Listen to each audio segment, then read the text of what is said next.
America చరిత్రలోనే అతి పెద్దదైనటువంటి మార్పు అనాలేమో డెమోక్రటిక్ పార్టీ పుట్టి బుద్ధెరిగాక గత 30 సంవత్సరాలలో ఎన్నడూ లేనంత ఫాల్ అంటే ప్రజాభిప్రాయం దాని వ్యతిరేకంగా మారిపోతుంది. ఇది ఆషామాషి వాళ్ళు చెప్పింది కాదు, లేదా ట్రంప్ టీము ఎలన్ మాస్క్ చెప్తున్నది కాదు. ఎందుకంటే వాళ్ళు బైడెన్కి వ్యతిరేకం, డెమోక్రాటిక్ వ్యతిరేకం.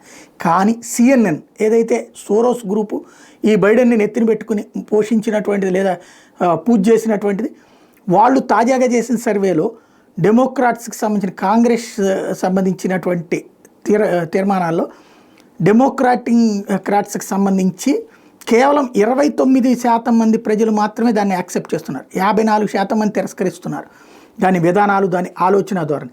అదే సందర్భంలో రిపబ్లికన్ పార్టీకి ఫేవరబుల్గా 36% మంది ఉన్నారు, అన్ఫేవరబుల్గా 48% మంది ఉన్నారు. అంటే వ్యతిరేకత అన్నటువంటి దానికి కూడా ఎక్కువగా అనుకూలుల కంటే కూడా. కాకపోతే అసలు లాజిక్ ఈ పాయింట్ దగ్గర ఉంది. మరోవైపున డెమోక్రాట్స్ కాంగ్రెస్కి సంబంధించినటువంటి స్టాప్ జీఓపీ ఎజెండా అన్నోళ్ళు 57% మంది, 2017లో అయితే 23% ఉంది, ఇప్పుడు 57% మంది. వర్క్ విత్ జీఓపీ అన్నటువంటిది 42% మంది ఇప్పుడుంటే 74% మంది 2017లో ఉండేటటువంటి వాళ్ళు.